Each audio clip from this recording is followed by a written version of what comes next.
दोस्तों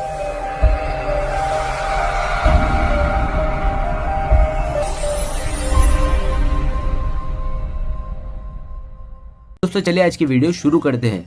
दोस्तों वीडियो शुरू करने से पहले मैं आपको एक बात बता दूं कि आपने अभी तक हमारे इस चैनल को सब्सक्राइब नहीं किया हो तो नीचे पर आपको ग्रीन बटन में सब्सक्राइब करके लिखा रहा होगा, इसके पर क्लिक कर लीजिए और साइड में नोटिफिकेशन बेल भी आएगा, उसको भी क्लिक कर लें ताकि आपको मिल सके हमारे अगले वीडियो की नोटिफिकेशन सबसे पहले और आप कुछ नया सीख सके। સૌરાષ્ટ્રની એકમાત્ર સ્કૂલ જ્યાં ટ્રસ્ટી તથા સંચાલકો ડોક્ટર, એન્જિનિયર તથા શિક્ષકો છે એવી Kanabar school of science and commerce કાર્યક્ષેત્ર ધોરણ 5 થી 10, 11, 12 સાયન્સ એન્ડ કોમર્સ। દીકરાઓ અને દીકરીઓ માટેના ઉજ્જવળ ભવિષ્ય માટે વાલીઓની પહેલી પસંદગી Kanabar school of science and commerce. અહીં છે શ્રેષ્ઠ શિક્ષકો દ્વારા મર્યાદિત સંખ્યામાં વિદ્યાર્થીઓ માટે ભણતર, અલગ અલગ સાયન્સ લેબ, કોમ્પ્યુટર લેબ, દીકરાઓ તથા દીકરીઓ માટે અલગ અલગ હોસ્ટેલ સાથે શુદ્ધ સાત્વિક ભોજનની વ્યવસ્થા, ટ્રાન્સપોર્ટેશનની સુવિધા, જી તેમજ નીટની તૈયારી સ્કૂલમાં જ। તો આથી વિશેષ આપ આપના બાળક માટે શું ઈચ્છો તો આજે જ એડમિશન માટે સંપર્ક કરો। Unit 1 Kanabar school of science and commerce, ખામરોડ ચોકડી, Junagadh bypass, Junagadh. Unit 2 main post ઓફિસની પાછળ શ્યામ વિદ્યાલય, સરકારી ગોડાઉન પાસે, Gandhigram, Junagadh. Hello students, good morning. તો વિદ્યાર્થી મિત્રો, આપણે જે ધોરણ 11 ની અંદર ચેપ્ટર નંબર 8 કોષ જીવનનો એકમ તેના વિશે આપણે અભ્યાસ કરતા હતા। એની અંદર વિદ્યાર્થી મિત્રો આજનો જે આપણો ટોપિક છે એ છે કોષ દિવાલ, જેને બીજું ઇંગ્લિશમાં કહેવામાં આવે છે સેલ વોલ। તો આપણે જોઈએ આજનો જે આપણો ટોપિક છે કોષ દિવાલ। આપણો ટોપિક કયો છે? કોષ દિવાલ, જેને બીજું કહેવામાં આવે છે સેલ વોલ, ઇંગ્લિશમાં કહેવામાં આવે છે સેલ વોલ।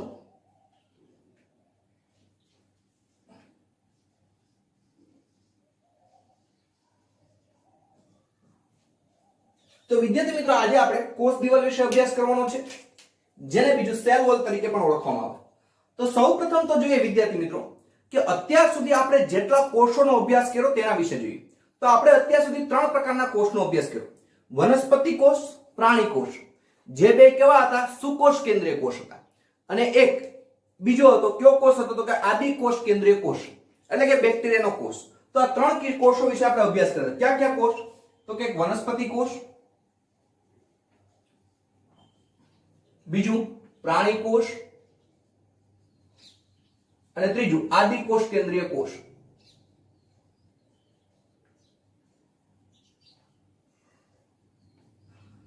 તો વિદ્યાર્થી મિત્રો આ 3 કોષનો આપણે અભ્યાસ કર્યો હતો, વનસ્પતિ કોષનો પણ અભ્યાસ કર્યો અને પ્રાણી કોષનો પણ કર્યો। એટલે આ બે સુકોષ કેન્દ્રીય કોષ છે અને એક આદિ કોષ કેન્દ્રીય કોષ, તેનો પણ આપણે અભ્યાસ કર્યો। હવે એની અંદર વિદ્યાર્થી મિત્રો આપણે જોઈએ કે ભાઈ કોષ દિવાલ કેની અંદર જોવા મળે? તો કે વનસ્પતિની કોષની અંદર પણ કોષ દિવાલ હોય, અને આદિ કોષ કેન્દ્રીય કોષ બેક્ટેરિયા જેવા સૂક્ષ્મજીવો છે એના કોષના ફરતે પણ કોષ દિવાલ હોય। પરંતુ જે પ્રાણી કોષ છે એ પ્રાણી કોષમાં તમને કોષ દિવાલ જોવા મળતી નથી।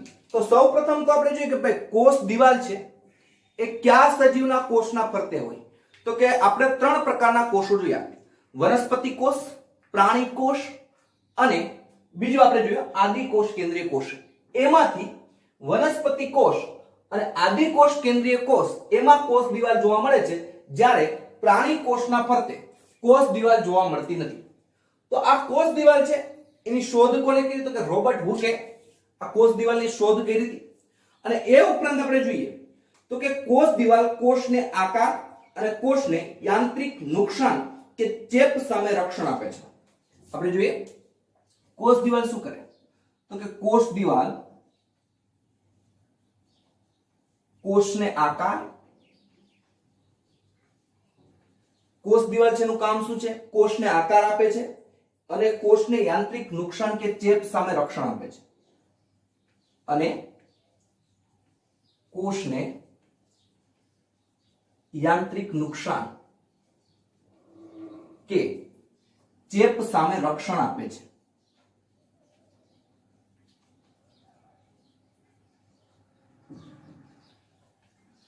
તો આપણે જોઈએ કે વનસ્પતિ કોષ હોય કે આદિ કોષ કેન્દ્રીય કોષ હોય, તો આ કોષ દિવાલનું કામ શું છે? તો કે કોષનો જે પણ આકાર હોય એ આકાર કેને કારણે હોય? કોષ દિવાલને કારણે. જેમ કે વિદ્યાર્થી મિત્રો આપણે જોઈએ કે બેક્ટેરિયામાં જે આપણે કોષોના આકાર જોયા હતા, ક્યાં ક્યાં જોયા હતા? તો કે બેસિલસ આકાર જોયો હતો, એ ઉપરાંત વિબ્રિયો આકાર જોયો હતો, કુંતલાકાર આકાર જોયો હતો, એટલે કે સર્પાકાર આકાર જોયો હતો. તો આ બધા આકારો જે કોષના છે, આદિકોષ કેન્દ્રીય કોષના, બરોબર, જેમ કે સર્પાકાર છે, દંડાનો આકાર છે, ગોળાનો આકાર છે, ગોળ આકાર હતો. આ કોષના ફરતે તમામ જે આકાર કોષના જોવા મળે છે એના માટે આદિકોષ કેન્દ્રીય કોષ અને વનસ્પતિ કોષ એના જે પણ આકાર હોય એ આકાર કેને કારણે હોય? કોષ દિવાલના કારણે હોય. જેમ કે વનસ્પતિ કોષ હોય તો ઘણીવાર ગોળ પણ હોય, તો ઘણીવાર ષષ્ઠકોણ પણ હોય. તો આ જુદા જુદા જે આકાર હોય કોષના એ કેને કારણે હોય? કોષ દિવાલના કારણે. કદાચ આદિકોષ કેન્દ્રીય કોષ હોય, એક્ઝામ્પલ તરીકે લઈએ તો બેક્ટેરિયાનું હમણાં ઉદાહરણ લીધું, તો બેસિલસ આકાર, દંડ જેવો આકાર. તો દંડ જેવો કોષનો આકાર છે કેને કારણે હોય? તો કે એના ફરતે આવેલી કોષ દિવાલ છે એને કારણે એનો આકાર એવો બન્યો છે. વિબ્રિયો આકાર, પ્રશ્ન ચિહ્ન જેવો આપણે આકાર જોયો હતો, એ પણ કેને બન્યો? કારણ કે તેને કોષ દિવાલ ફરતે છે એટલે બન્યો. તો કે આ ઉપરાંત બીજું શું કામ? કોષને યાંત્રિક નુકસાન કે ચેપ સામે રક્ષણ આપે. કોષને યાંત્રિક નુકસાન, માનો કે સૂક્ષ્મજીવ છે, આદિકોષ કેન્દ્રીય કોષ છે, તે એકદમ સૂક્ષ્મજીવ છે.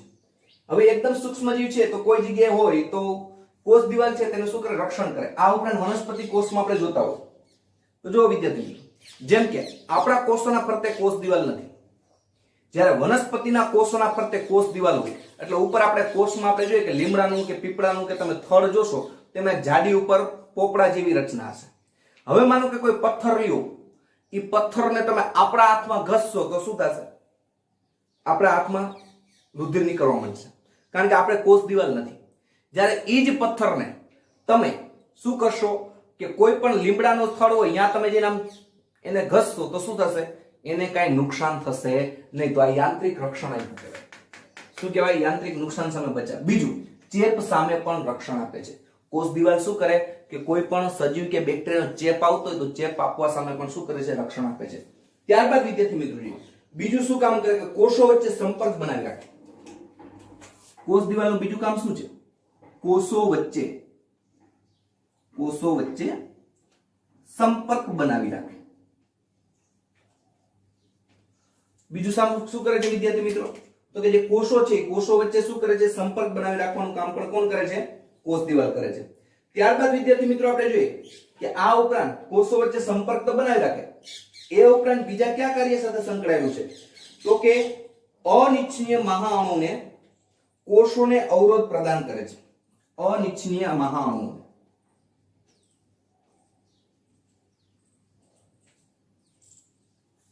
આપણે જોઈએ, અનિચ્છનીય મહાઅણુઓને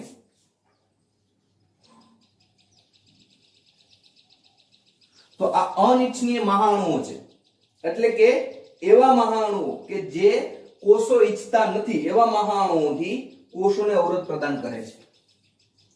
કોષોને અવરોધ પ્રદાન કરે છે એટલે કે એવા મહાઅણુઓ કે જે અંદર બેક્ટેરિયા હોય કે વનસ્પતિ કોષ હોય તેમાં નુકસાન પહોંચાડતા હોય એવા મહાઅણુઓને તે અંદર આવવા દેતા નથી. એટલે કે તેની સામે શું કરે છે? કોષ દિવાલ છે તેને અવરોધ પ્રદાન કરે છે. ત્યારબાદ આપણે જોઈએ કે વનસ્પતિમાં તરુણ કોષમાં પ્રાથમિક કોષ દિવાલ જોવા મળે છે. આપણે જોઈએ વનસ્પતિના તરુણ કોષમાં, તો વનસ્પતિનો જે તરુણ કોષ હોય એમાં પ્રાથમિક કોષ દિવાલ જોવા મળે. પ્રાથમિક કોષ દિવાલ જોવા મળે છે. તો માનો કે આપણે કોઈ પણ એક વનસ્પતિનો તરુણ કોષ દોરીએ, એટલે આપણે કોષરસ પટલ દોરીએ. માનો કે આપણે કોઈ પણ એક કોષ દોર્યો,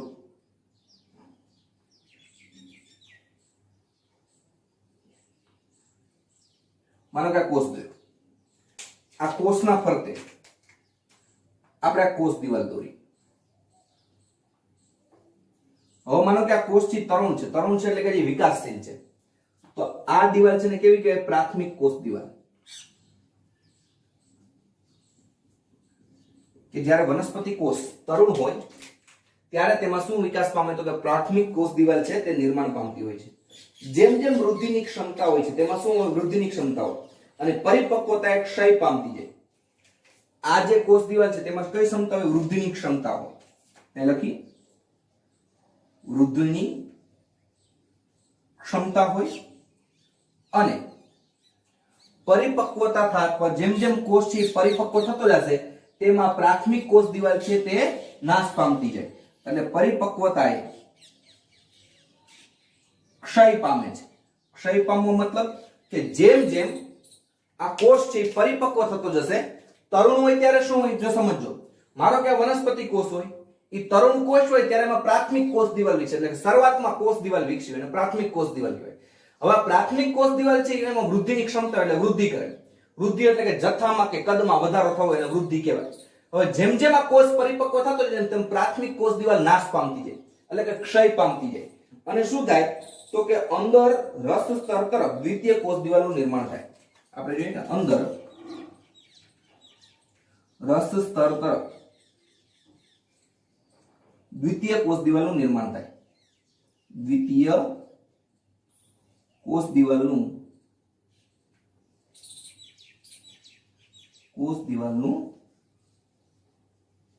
નિર્માણ થાય. તો આપણે જોઈએ કે જેમ જેમ આ પ્રાથમિક કોષ દિવાલ છે પ્રાથમિક કોષ દિવાલ નાશ પામતી જાય અને અંદરની બાજુ શું થાય કે આ રીતના દ્વિતીય કોષ દિવાલનું નિર્માણ પામતું જાય. જોઈએ આપણે રસ સ્તર તરફ, તો આ બાજુ કઈ કહેવાય? રસ સ્તર તરફ. ફરીથી કહું છું, વનસ્પતિનો કોષ તરુણ હોય ત્યારે પ્રાથમિક કોષ દિવાલ હોય. હવે આ પ્રાથમિક કોષ દિવાલ છે તેમાં કઈ ક્ષમતા હોય? તો કે વૃદ્ધિ પામવાની ક્ષમતા હોય. વૃદ્ધિ પામવાની ક્ષમતા હોય એના કારણે શું થાય કે ધીમે ધીમે જેમ જેમ વૃદ્ધિ થાય અને કોષ કેવો બનતો જાય? તરુણ બનતો જાય, તેમ તેમ આ પ્રાથમિક કોષ દિવાલ છે ક્ષય પામતી જાય. ક્ષય પામતી જાય એટલે નાશ પામતી જાય. તો આપણે જોઈએ કે આ પ્રાથમિક કોષ દિવાલ કેવી થઈ ગઈ? ક્ષય પામતી ગઈ. અને અંદર રસ સ્તર તરફ, તો આ રસ સ્તર તરફ અંદરની બાજુ શું થઈ જાય? દ્વિતીય કોષ દિવાલનું નિર્માણ થાય છે. તો આ કઈ થઈ ગઈ? અંદર દ્વિતીય કોષ દિવાલ. પ્રાથમિક કોષ દિવાલ છે તે નાશ પામતી ગઈ અને અંદરની તરફ કઈ આવતી ગઈ? દ્વિતીય કોષ દિવાલનું નિર્માણ થતું જાય છે. હવે વિદ્યાર્થી મિત્રો આપણે એક્સ્ટ્રા નોટમાં થોડુંક લખી કે દ્વિતીય કોષ દિવાલ તરીકે શું હોય? ક્યાં ક્યાં રસાયણો આવેલા દ્વિતીય કોષ દિવાલ તરીકે? તો કે હેમિસેલ્યુલોઝ, લિગ્નિન, સુબેરિયન. આપણે લખી હેમિસેલ્યુલોઝ,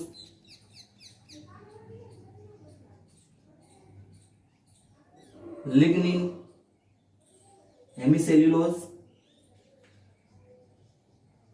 લિગ્નિન, સુબેરિન. ફરીથી કહું છું કે આ દ્વિતીય કોષ દિવાલના રસાયણો ક્યાં ક્યાં હોય? દ્વિતીય કોષ દિવાલ તરીકે શું હોય? હેમિસેલ્યુલોઝ, પછી તો કે બીજું શું હોય? તો કે ભાઈ લિગ્નિન હોય, સુબેરિયન હોય. સ્થૂલન દ્વિતીય કોષ દિવાલનું નિર્માણ કરે છે. તેનું શું થાય? સ્થૂલન. સ્થૂલન એટલે જમાવટ. સ્થૂલનનો મતલબ શું યાદ રાખવાનો? જમાવટ.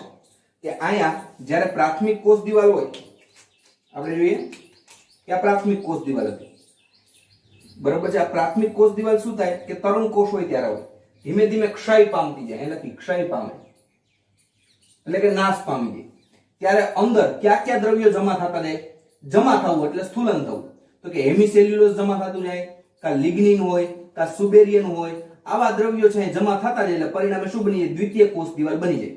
તો આપણે એમ થાય કે પ્રાથમિક કોષ દિવાલ કેની બનેલી હોય? તો કે પ્રાથમિક કોષ દિવાલ છે તે બનેલી હોય સેલ્યુલોઝની.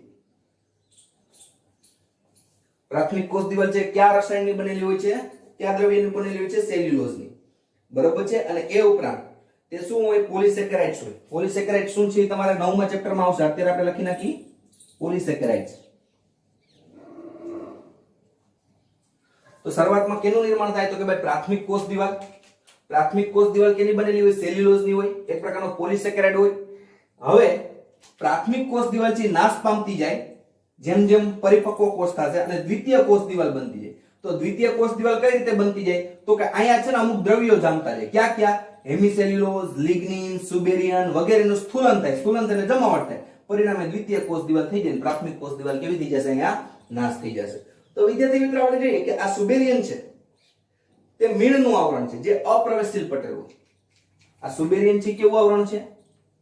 મીણનું આવરણ છે. અને મીણનું આવરણ હોય એટલે એ અપ્રવેશશીલ હોય.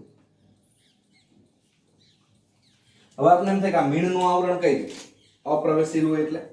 તો વિદ્યાર્થી મિત્રો આપણે બધા પર્ણ જોયું હોય. હવે પર્ણની સપાટી ઉપર હોય એ પર્ણની સપાટી એકદમ લીસી હોય. આપણે બધા પર્ણ જોયા જ હોય. કોઈ પણ વનસ્પતિનો તમે પર્ણ લેશો તો પર્ણની સપાટી કેવી હશે? એટલે એકદમ લીસી હશે. પીપળાનું પાન લ્યો અથવા કોઈ પણ વનસ્પતિનું તમે પાન લેશો તો ઉપર જે લીલા કલરનું પર્ણની જે ઉપરની સપાટી છે એકદમ લીસી હોય. એ લીસી હોય શું કામ? કારણ કે એમાં મીણનું આવરણ હોય. કયું આવરણ હોય? મીણનું. આપણે કઈ એક પ્રકારનું લેમિનેશન હોય. લેમિનેશન હોય. શું એક પ્રકારનું લેમિનેશન? બરોબર છે. જેમ કે આપણે જોઈએ કે ભાઈ કોઈ પણ પર્ણ હોય એ પર્ણની ઉપરની સપાટી એકદમ તમે ચળકાટ મારતી હોય. ચળકાટ મારતી હોય અને કેવી હોય? એકદમ લીલી હોય. એકદમ લીલી અને લીસી હોય એટલે સમજી લેવાનું કયું આવરણ છે? મીણનું આવરણ છે. મીણનું આવરણ એટલે કેનું બનેલું છે? તો કે સુબેરિન નામના દ્રવ્યથી બનેલું હોય. અને પરિણામે શું થાય? તમે જો પર્ણની સપાટી ઉપર ટીપું પડશે ને તો એ પર્ણની સપાટી ઉપર ટીપું એમનેમ રહેશે, અંદર શોષાઈ જાય નહીં. કારણ કે આ મીણનું આવરણ છે એ પાણી માટે અપ્રવેશશીલ પટલ છે. પાણી માટે કેવું છે? અપ્રવેશશીલ છે, કે તેની અંદર કાંઈ પણ પ્રવેશી શકે નહીં. કયા આવરણની અંદર? મીણના આવરણની અંદર. સમજો વિદ્યાર્થી મિત્રો, દ્વિતીય કોષ દિવાલ છે તે કેની બનેલી હોય? તો કે હેમિસેલ્યુલોઝ, લિગ્નિન, સુબેરિયન વગેરે જેવા દ્રવ્યનું સ્થૂલન થાય. સ્થૂલન થાય એટલે જમાવટ થાય. પરિણામે દ્વિતીય કોષ દિવાલ બની જાય અને પ્રાથમિક કોષ દિવાલનો નાશ થઈ જાય. પણ આ સુબેરિયનનું જે આવરણ છે મીણ આવરણ હોય. તો આપણે મીણ આવરણમાં ખબર ન પડે તો આપણે બધાએ પર્ણ જોયું હોય. રિપીટ કરું છું, બધાએ પર્ણ જોયું હોય. હવે પર્ણની સપાટી છે એકદમ લીસી હોય, લેમિનેશન જેવી હોય. એ લીસી હોય એટલે સમજી લેવાનું એની ઉપર કેનું આવરણ છે? મીણનું આવરણ છે. હવે આ મીણનું આવરણ છે પાણી માટે અપ્રવેશશીલ છે.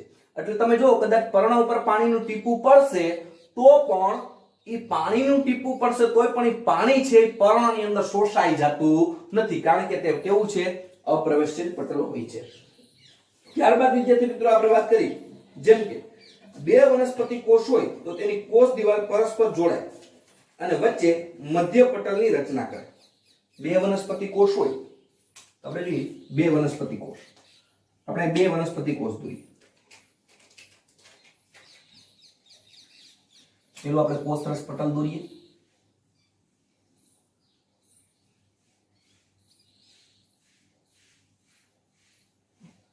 આ કોષરસ પટલ એના ફરતે આપણે બરોબર છે આપણે જોઈએ બ્લેક કલર થી કોષ દિવાલ દોરીએ.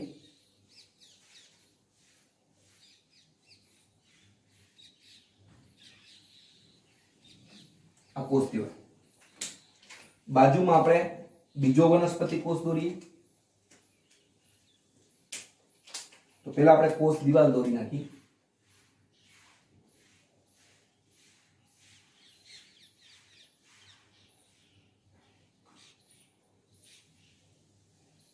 આ કોષ દિવાલ અને એની અંદર શું આવેલું હોય?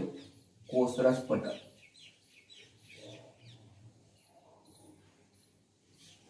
માનો કે આ બે વનસ્પતિ કોષ છે તો આ બે વનસ્પતિ કોષ એકબીજાને નજીક નજીક છે. હવે એકબીજાને નજીક હોય એટલે પરસ જોડાવા માટે આ વચ્ચે જગ્યા દેખાય છે, અહીંયા એક પટલ બને. અહીંયા ફરીથી એક પટલ બની જાય.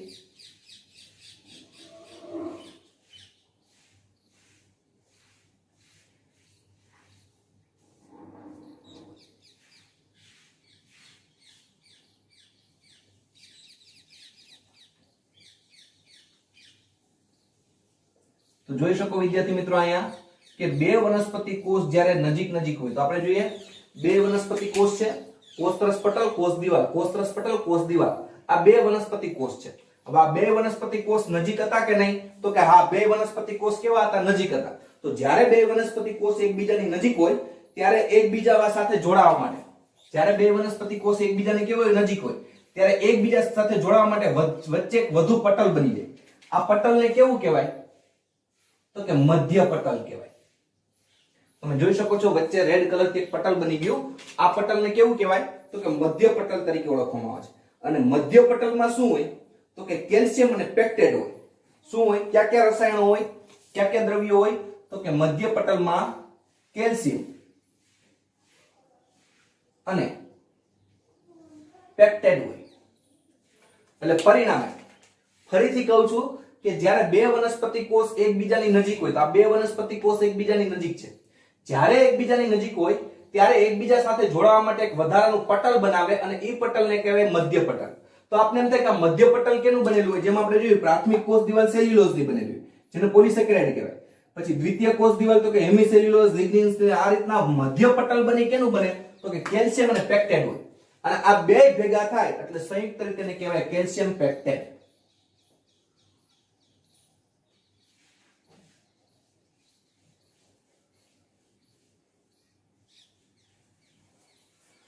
શું કહેવામાં આવે છે એને? કેલ્શિયમ પેક્ટેટ તરીકે ઓળખવામાં આવે છે. કેલ્શિયમ અને પેક્ટિન બંને ભેગા થાય એટલે એને કેલ્શિયમ પેક્ટેટ તરીકે ઓળખવામાં આવે છે. તો વિદ્યાર્થી મિત્રો આપણે પૂછે કે જ્યારે કોઈ પણ વનસ્પતિ, બે વનસ્પતિ કોષ હોય એકબીજાની નજીક, ત્યારે જોડાવા માટે એક પટલની રચના કરે અને મધ્ય પટલ કહેવાય. તો આપણે પૂછે કે ભાઈ મધ્ય પટલ કેનું બનેલું હોય? તેમાં એક ઓપ્શન હોય ચારમાં, કેલ્શિયમ પેક્ટેટ. કેલ્શિયમ પેક્ટેટ નું શું કામ? કારણ કે એમાં બે છે, કેલ્શિયમ પણ છે અને પેક્ટિન પણ છે. તો કેલ્શિયમ અને પેક્ટિન બે જોડાય એટલે શું કહેવાય? Calcium pectate. બરોબર છે. તો કેલ્શિયમ પેક્ટેટ નું શું બનેલું હોય છે? મધ્ય પટલ હોય છે તે બનેલું હોય છે. તો આપણે કહી શકીએ કે મધ્ય પટલમાં મુખ્યત્વે કેલ્શિયમ પેક્ટેટ નું બનેલું હોય અને વચ્ચે કોષરસ તંતુ હોય. આપણે જોઈએ, આપણે કહી શકીએ કે મધ્ય પટલ મુખ્યત્વે કેલ્શિયમ પેક્ટેટ નું બનેલું હોય છે. મુખ્યત્વે કેલ્શિયમ પેક્ટેટ નું બનેલું હોય. બરોબર છે. આપણા માટે નીટ માટે આવું બધું યાદ રાખવાનું કે મધ્ય પટલ કેનું બનેલું હોય છે તો કે કેલ્શિયમ પેક્ટેટ નું મધ્ય પટલ બનેલું હોય છે. અને આપણે જોઈએ કે અહીંયા જે કોષરસ હોય, અહીંયા શું આવેલા હોય? કોષરસ. અહીંયા બે કોષમાં આ રીતના કોષરસ હોય, બેમાં શું આવેલા હોય? કોષરસ. આ કોષરસનું વહન થવા માટે અહીંયા શું આવેલા હોય તો કે સૂક્ષ્મ કોષરસ તંતુ આવેલા. આ રીતના તંતુ લંબાયેલા હોય. આ જે તંતુ દેખાય, આ તંતુને કહેવાય કોષ રસ તંતુ. પરિણામે એકબીજા કોષ છે, એકબીજા કોષની અંદર શું કરે છે? હેરફેર કરી શકે. તો કોષરસ તંતુ. તો આપણે કહી શકીએ કે આ કોષરસ પટલ. તો મધ્ય પટલ શું કરે? આપણે બની જાય. આ વસ્તુ યાદ રાખવાની છે. બે વનસ્પતિ કોષ હોય, બે વનસ્પતિ કોષ નજીક હોય એટલે એકબીજા સાથે જોડાવા માટે મધ્ય પટલની રચના કરે. મધ્ય પટલ કેનું બનેલું છે? કેલ્શિયમ પેક્ટિન નું. એટલે કે તે પરિણામે ભેગું શું બને? Calcium pectate. એટલે આપણે લખ્યું મધ્ય પટલ મુખ્યત્વે કેલ્શિયમ પેક્ટેટ નું બનેલું હોય. બીજી વસ્તુ આપણે લખી કે આ બાજુ જે કોષરસ હોય એકબીજામાં હેરફેર થવા માટે કેનો ઉપયોગ કરે? કોષરસ તંતુ દ્વારા કોષરસ છે એકબીજામાં શું થતું હોય? હેરફેર થતું હોય. તો હવે તમે કહો જે વિદ્યાર્થી મિત્રો મધ્ય પટલ છે કયા કાર્ય સાથે સંકળાયેલું છે? તો આપણે એમ કહી શકીએ કે મધ્ય પટલ કે જે આજુબાજુના કોષોને એકબીજાના સંપર્કમાં રાખે છે અને જકડી રાખે છે. આપણે જોઈએ કે આ મધ્ય પટલ કે જે શું કામ કરે? આજુબાજુના કોષોને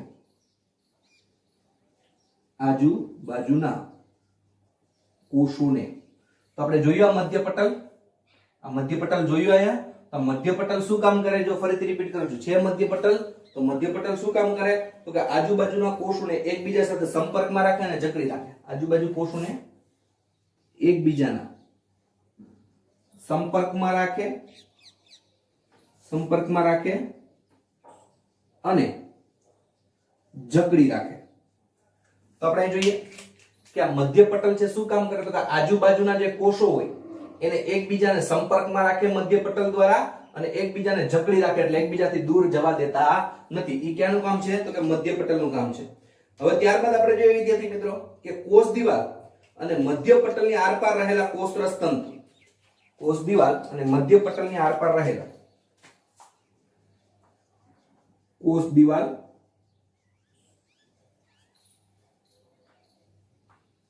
અને મધ્ય પટલની આરપાર રહેલા, તો આપણે જોઈએ કોષ દિવાલ, આ કોષ દિવાલ અને આ મધ્ય પટલની આરપાર રહેલા કોષરસ તંતુઓ. ફરીથી કહું છું, કોષ દિવાલ અને મધ્ય પટલની આરપાર રહેલા, જો એક કોષરસમાંથી બીજા કોષરસમાં તંતુઓ જાય છે એટલે શું લખ્યું કે કોષ દિવાલ અને મધ્ય પટલની આરપાર રહેલા કયા તંતુ છે? કોષરસ તંતુ. એ તંતુને શું કહેવાય? કોષરસ તંતુ. આજુબાજુના કોષોના કોષરસને સંપર્કમાં રાખે. તો હવે વિદ્યાર્થી મિત્રો આપણે જોઈએ કે જે ફૂગની કોષ દિવાલ છે એ ફૂગની કોષ દિવાલ કેની બનેલી છે? કાઇટિનની બનેલી છે. આપણે લખી ફૂગની કોષ દિવાલ કાઇટિનની બનેલી છે. આપણે પૂછે કે ફૂગની કોષ દિવાલ છે કયા પ્રકારના રસાયણની બને છે, કયા પ્રકારના દ્રવ્યની? કાઇટિન. કાઇટિન પણ એક પ્રકારનો પોલિસેકેરાઇડ જ છે. કાઇટિન પણ એક પ્રકારનો શું છે? પોલિસેકેરાઇડ છે. તો ફૂગની કોષ દિવાલ કેની બને છે? કાઇટિન. કાઇટિન પણ એક પ્રકારનો પોલિસેકેરાઇડ કહેવાય. અને આ જે ફૂગની કોષ દિવાલ બને, આપણે નીટ માટે એક્સ્ટ્રા લઈએ થોડું, કે આ જે ફૂગની કોષ દિવાલ બને એના માટે એક ફૂગની અંદર એક અંગીકાર જવાબદાર છે જેનું નામ છે લાયોઝોમ. શું નામ છે? લાયોઝોમ. અને આ લાયોઝોમ છે કોષરસ પટલમાંથી રૂપાંતરણ થાય. કોષરસ પટલમાંથી રૂપાંતરણ થાય. યાદ રાખવાનું કે આ ફૂગની કોષ દિવાલ છે એ કઈ રચનાથી બને છે? તો કે લાયોઝોમ. આપણે એક તંતુ દોરીએ તને ખ્યાલ આવે. માનો કે આ એક તંતુ છે ફૂગનું. ફૂગનું માત્ર આપણે એક તંતુ લઈએ. આ ફૂગનું એક તંતુ છે. હવે આ પટલ છે એનું કોષરસ પટલ છે. હવે આ કોષરસ પટલમાંથી એક રચના ઉદ્ભવે. આ એક રચના ઉદ્ભવી. આ રચનાનું નામ શું છે? તો કે લાયોઝોમ. શું નામ પાડ્યું છે? લાયોઝોમ.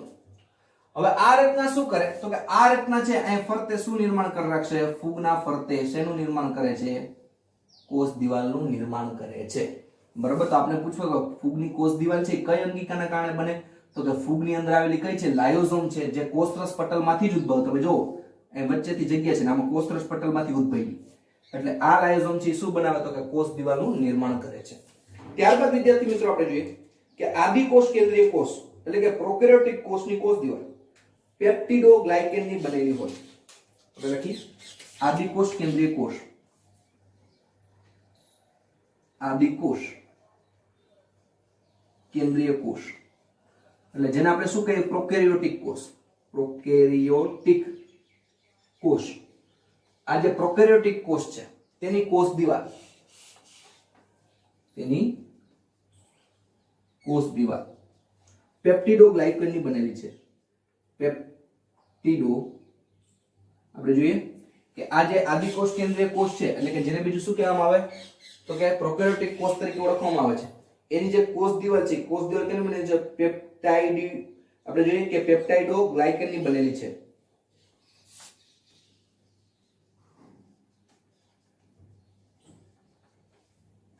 પેપ્ટાઇડોગ્લાયકેનની બનેલી છે. આ બધા વિદ્યાર્થી મિત્રો નામ યાદ રાખવાના છે. આ બધા એક પ્રકારના રસાયણો છે અને આપણે બાયોકેમિસ્ટ્રી ની અંદર આ બધું આવશે.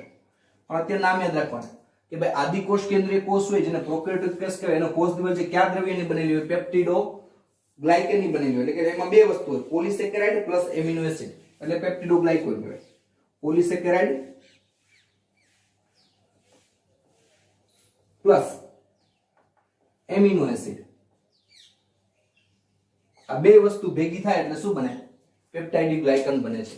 બરાબર છે. તો પોલિસેકેરાઇડ અને એમિનો એસિડ બે ભેગા થઈને શું બને? પેપ્ટાઇડોગ્લાયકોન. હવે આપણે જોઈએ કે લીલની કોષ દિવાલ. તો લીલની કોષ દિવાલ શેની બનેલી હોય? તો કે સેલ્યુલોઝ, મેનોઝ, ગેલેક્ટન્સ. તો આપણે જોઈએ લીલની કોષ દિવાલ.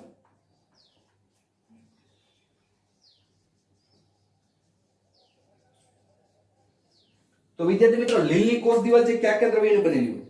સેલ્યુલોઝ, મેનોઝ, ઘણી વખત સેલ્યુલોઝની બનેલી હોય, મેનોઝ દ્રવ્યની બનેલી હોય. બરાબર. અથવા બીજી કેની બનેલી હોય? ગેલેક્ટન્સ કેની બનેલી હોય? ગેલેક્ટન્સ અથવા કેલ્શિયમ કાર્બોનેટની અને કેલ્શિયમ કાર્બોનેટ CaCO3 બરાબર કેલ્શિયમ કાર્બોનેટ અને તથા ખનિજ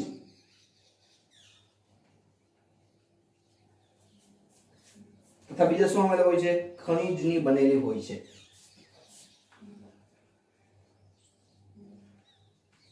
તો આપણે જોઈએ કે ભાઈ લીલની કોષ દિવાલ હોય તે કયા દ્રવ્યની બનેલી છે? તો કે ઘણી વખત સેલ્યુલોઝની, કા મેનોઝની, ગેલેક્ટન્સની બનેલી હોય, અથવા કેલ્શિયમ કાર્બોનેટ અને ખનિજની બનેલી હોય. તો આ ત્રણ છે પોલિસેકેરાઇડ છે. આ ત્રણ શું છે? પોલિસેકેરાઇડ છે. સેલ્યુલોઝ છે, મેનોસ છે, ગેલેક્ટન્સ છે, પોલિસેકેરાઇડ છે. તો વિદ્યાર્થી મિત્રો આ વાત થઈ કોષ દિવાલની. કઈ વાત થઈ? કોષ દિવાલ. ફરીથી આપણે થોડીક રચના જોઈ છે કે ભાઈ ફૂગની કોષ દિવાલ બનેલી કેની હોય છે? તો કંઈક એક દ્રવ્ય છે જેનું નામ છે કાઇટિનની બનેલી હોય છે. કાઇટિન પણ એક પ્રકારનો શું છે? પોલિસેકેરાઇડ છે. તો આ કોષ દિવાલ ફૂગમાં બને એના માટે શું જવાબદાર હોય? તો કે ભાઈ કોષરસ પટલ હોય એમાંથી એક અંગિકા નીકળે જે લાઇસોઝોમ છે, અને આ લાઇસોઝોમ કેનું નિર્માણ કરે? ફૂગની કોષ દિવાલનું નિર્માણ કરે. બીજું, આદિકોષ કેન્દ્રીય કોષ અથવા પ્રોકેરિયોટિક કોષ કહેવાય. તેની કોષ દિવાલ હોય કેની બનેલી હોય? તો જેમ કે આપણે આદિકોષ કેન્દ્રીય કોષ એટલે આપણે ખબર છે, આપણે આવી જ ગયું છે આદિકોષ કેન્દ્રીય બેક્ટેરિયાની જ્યારે આપણે કોષની રચના જોતા હતા, પેપ્ટિડોગ્લાયકોન અથવા પેપ્ટાઇડોગ્લાયકોન એટલે કે એમાં પોલિસેકેરાઇડ અને એમિનો એસિડ બે ભેગા થઈને પેપ્ટાઇડોગ્લાયકોન બને. લીલની કોષ દિવાલ બને કેની બનેલી હોય? તો કે ભાઈ સેલ્યુલોઝની હોય, મેનોઝની હોય, ગેલેક્ટન્સની હોય. આ ત્રણ પોલિસેકેરાઇડ છે. અથવા તો શું હોય? અને કેલ્શિયમ કાર્બોનેટ અને ખનિજોની બનેલી જોવા મળે છે. તો આ વિદ્યાર્થી મિત્રો વાત થઈ કોષ દિવાલની. વિદ્યાર્થી મિત્રો તમારા મગજની અંદર કદાચ ક્વેશ્ચન થતા હશે કે ભાઈ પોલિસેકેરાઇડ શું છે, આ સેલ્યુલોઝ શું છે? આ બધી રચના આપણે ચેપ્ટર નંબર 9 ની અંદર આવવાની જ છે, જેની અંદર આપણે બાયોકેમિસ્ટ્રીનો અભ્યાસ કરવાની છે. તેની અંદર બધી રચના આવવાની છે. પણ અત્યારે તમારે નામ યાદ રાખવા ખાસ જરૂરી છે, કારણ કે સાથે સાથે આપણે નીટનું પણ જોવાનું છે. એટલે થોડા થોડા ટોપિક તો આપણે મોટા ભાગના વચ્ચે આવી જશે, થોડું ઘણું બાકી રહેશે. તો વિદ્યાર્થી મિત્રો જોઈ લેજો, બોર્ડ પર ઉતારી લો. તો આ આપણે જોયું કોષ દિવાલ. હવે હજી એક આપણે ટોપિક જોવાનો છે કે અંતઃપટલમય તંત્ર. કયો ટોપિક જોવાનો છે? અંતઃપટલમય તંત્ર. તો આ બોર્ડ વર્ક છે, આ બોર્ડ વર્ક તમે લખી નાખો એટલે હું જવા દઉં છું. આપણે ટોપિક જોવાનું છે અંતઃપટલમય તંત્ર. તો વિદ્યાર્થી મિત્રો આપણે જોઈએ કે અંતઃપટલમય તંત્ર, જેને બીજું કહેવામાં આવે એન્ડોમેમ્બ્રેન સિસ્ટમ. હવે વિદ્યાર્થી મિત્રો આપણે જોઈએ કે કોષની અંદર આપણે ઘણી અંગિકાઓ જોઈ. જ્યારે સુકોષ કેન્દ્રીય કોષની વાત કરતા ત્યારે આપણે ઘણી અંગિકાઓ જોઈ. કઈ કઈ? તો ભાઈ અંતઃકોષરસ જાળ, લાઇસોઝોમ્સ, હરિતકણ, પેરોક્સિઝોમ્સ, એ ઉપરાંત તો કે કણાભસૂત્ર, તો બધી અંગિકાઓ જોઈ. તારા કેન્દ્ર. તો વિદ્યાર્થી મિત્રો કોષની અંદર જે પણ અંગિકાઓ જોવા મળે છે, કોષની બધી અંગિકાઓની રચના અને કાર્યની દ્રષ્ટિએ અલગ અલગ હોય. આપણે જોઈએ કોષની બધી અંગિકાઓ રચના અને કાર્યની દ્રષ્ટિએ અલગ અલગ હોય. તો વિદ્યાર્થી મિત્રો આપણે જોઈએ કે કોષની તમામ અંગિકા, જેમ કે આપણે બે એક્ઝામ્પલ લઈએ એટલે ખબર પડે. ધારો કે કણાભસૂત્ર હોય તો એની રચના આવી હોય, અંતઃકોષરસ જાળ હોય તો એની રચના આપણને ખબર છે કે આ પ્રકારની હોય, બરાબર છે. તો તારા કેન્દ્ર હોય તો એની રચના કંઈક આપણે ખબર છે આ પ્રકારની હોય, આ તારા કેન્દ્ર. તો દરેક અંગિકાની રચના પણ જુદી છે અને દરેકનું કાર્ય પણ જુદું છે. તો કોષની અંદર જે અંગિકાઓ જોવા મળે છે તે રચના અને કાર્યની દ્રષ્ટિએ અલગ હોય, પણ છતાં પણ તેઓ ઘણી ભેગી મળીને કાર્ય કરે. આમાં ઘણી અંગિકાઓ એવી હોય, ઘણી અંગિકાઓ ભેગી મળીને કાર્ય કરે.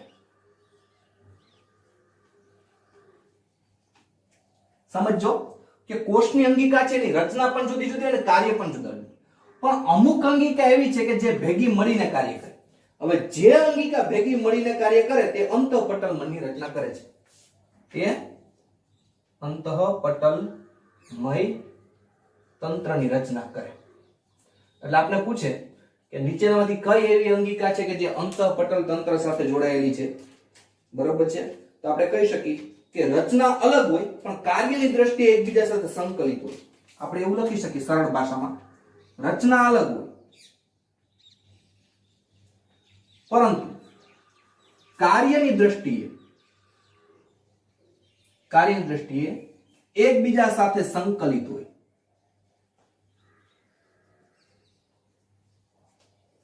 કે દરેક અંગિકાઓની રચના જુદી હોય પણ કાર્ય એકબીજા સાથે સંકળાયેલા હોય, બરાબર છે? જેમ કે આપણે જોઈએ કે આપણે કોઈ પણ મશીનરી ચાલુ કરવી હોય તો બોર્ડની રચના, મશીનની રચના, બરાબર છે, બધી રચના અલગ હોય પણ આપણે જોઈએ કે કાર્ય સંકળાય છે. બોર્ડની સ્વિચ ચાલુ કરશો તો પાવર આવશે તો મશીન ચાલુ થશે.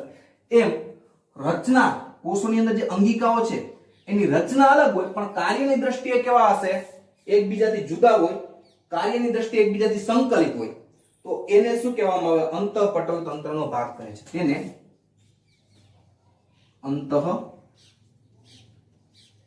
અંતઃપટલમય તંત્રનો ભાગ કહે છે. ફરીથી રિપીટેશન કરું છું, બરાબર સમજજો. રચના અલગ અલગ હોય. એક્ઝામ્પલ તરીકે આ તો છે, આ તો બીજી અંગિકાઓ છે. એક્ઝામ્પલ તરીકે આપ્યું છે કે અંગિકાઓની રચના જુદી હોય પણ કાર્ય એકબીજા સાથે સંકલિત હોય, એને શું કહેવાય? અંતઃપટલમય તંત્રનો ભાગ કહેવાય. તો એવી તો કઈ અંગિકા છે કે જે અંતઃપટલમય તંત્ર કહેવાય? તો કે અંતઃકોષરસજાળ, ગોલ્ગીકાય, લાઇસોસોમ અને રસધાની. કઈ કઈ છે? અંતઃકોષરસજાળ, લાઇસોસોમ્સ, રસધાની. અંતઃકોષરસજાળ, લાઇસોસોમ્સ, રસધાની, ગોલ્ગીકાય. આ અંગિકાઓ એવી છે કે જે અંતઃપટલમય તંત્રનો ભાગ કહેવાય. બરાબર? Endoplasmic reticulum. આનું બીજું નામ છે એન્ડોપ્લાઝમિક રેટિક્યુલમ, એટલે શોર્ટમાં ER પણ કહેવાય. તો આપણે જોઈએ કે અંતઃપટલમય તંત્રનો ભાગ કઈ કઈ? તો કે અંતઃકોષરસજાળ, લાઇસોસોમ્સ, રસધાની, ગોલ્ગીકાય. આ બધી એવી અંગિકા છે કે જે અંતઃપટલમય તંત્રનો ભાગ છે. કારણ કે આ બધાની રચના જુદી જુદી છે પણ કાર્યો એકબીજા સાથે સંકળાયેલા છે. જેમ અંતઃકોષરસ સાથે, કોષરસજાળ સાથે ગોલ્ગીકાય, લાઇસોસોમ, રસધાની, આ એકબીજા સાથે કાર્યો સંકળાયેલા છે. એટલે એને શું કહેવાય? અંતઃપટલમય તંત્રનો ભાગ કહેવાય. તો જ્યારે કણાભસૂત્ર, હરકકોણ અને પેરોક્સિસોમ કઈ કઈ છે? કણાભસૂત્ર, હરિતકણ અને પેરોક્સિસોમ.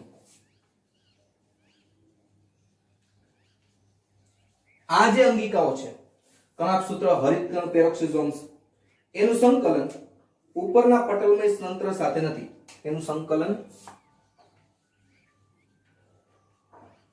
આ પટલમય, ઉપરના પટલમય તંત્ર સાથે નથી.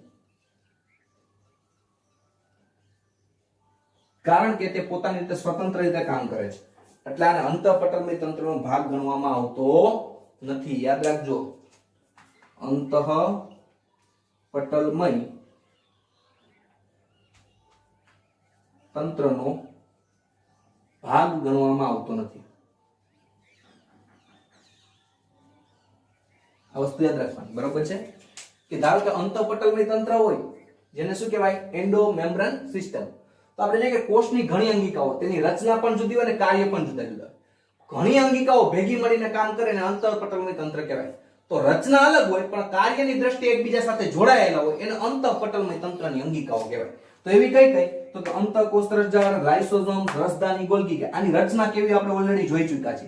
તો આ બધી અંગિકાઓની રચના જુદી જુદી છે પણ કાર્યો એકબીજા સાથે જોડાયેલા છે એટલે અંતઃપટલમય તંત્રનો ભાગ. તો આપણે એમ પૂછે કે અંતઃપટલમય તંત્રનો ભાગ ન હોય એવી અંગિકા કઈ? તો કણાભસૂત્ર, હરિતકણ, પેરોક્સિસોમ. કારણ કે આ અંગિકાઓ છે તે અલગ પોતાની રીતે કાર્ય કરે છે, આની સાથે સંકળાયેલું છે નહીં. તો આ વિદ્યાર્થી મિત્રો વાત થઈ અંતઃપટલમય તંત્ર. તો આ લેક્ચર આપણે અહીંયા સુધી રાખી છીએ. નેક્સ્ટ લેક્ચરની અંદર આપણે જોશું અંતઃકોષરસજાળની રચના. ઓકે વિદ્યાર્થી મિત્રો.